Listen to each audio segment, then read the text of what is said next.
सोलापूरच्या द्राक्षांना युरोप अमेरिकेत वाढती मागणी. आखाती देशांऐवजी युरोपला निर्यात. दुप्पट दराने उत्पादकांना दिलासा.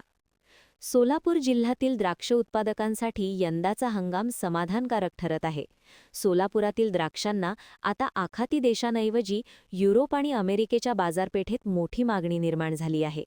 अमेरिकेत आणि युरोपमध्ये द्राक्षांना चांगला भाव मिळत असल्यामुळे उत्पादकांना अधिक फायदा होत आहे. यापूर्वी सोलापुरातील द्राक्षांचा मोठ्या प्रमाणावर निर्यात माल आखाती देशांकडे पाठवला जात होता. मात्र युद्ध परिस्थितीमुळे काही काळ आखाती देशांकडे जाणारी निर्यात थांबली होती. त्यामुळे व्यापाऱ्यांनी पर्यायी बाजारपेठ म्हणून युरोपकडे मोर्चा वळवला.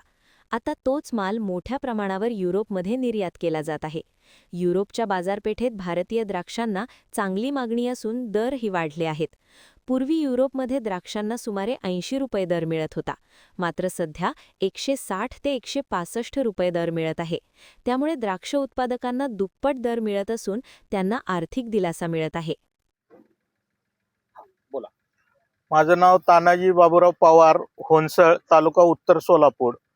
आमच्याकडं द्राक्ष शेती आहे आणि द्राक्षाचे दर सध्या चांगले आहेत. आखाती कंट्रीचा काही परिणाम युद्धाचा झालेला नाही आहे. युकेला USA ला माल जात असल्यामुळं दरात 160 रुपयापर्यंत दर आहेत आणि दर वर्षापेक्षा आमचा दर हा चांगला मिळत आहे. त्यामुळं आम्ही समाधानकारक आहोत. साधारणतः किती दर आपल्याला मिळतोय काय सांगा? साधारणतः आम्हाला 150 ते 160 रुपयापर्यंत युकेचा दर मिळतोय. आखाती देशातला माल तिकडे वळवला आल्यामुळे आपल्यावर काय त्याचा थेट परिणाम झालाय का?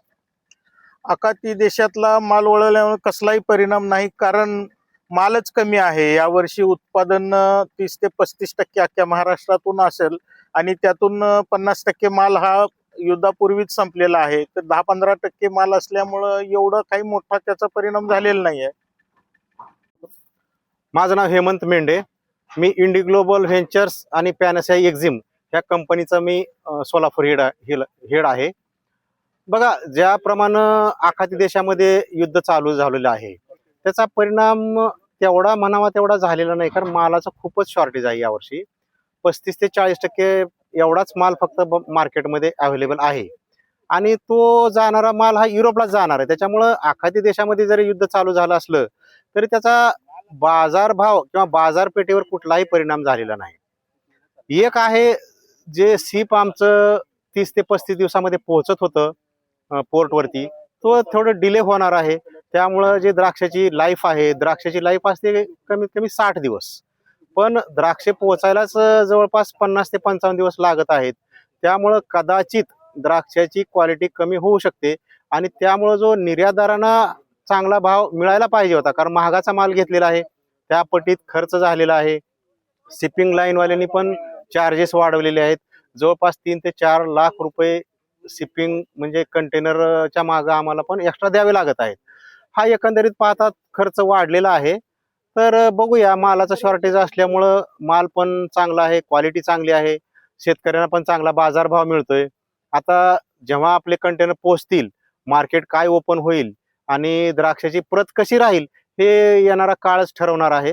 त्यामुळे त्यावर आत्ता बोलणं थोडं उचित ठरणार नाही.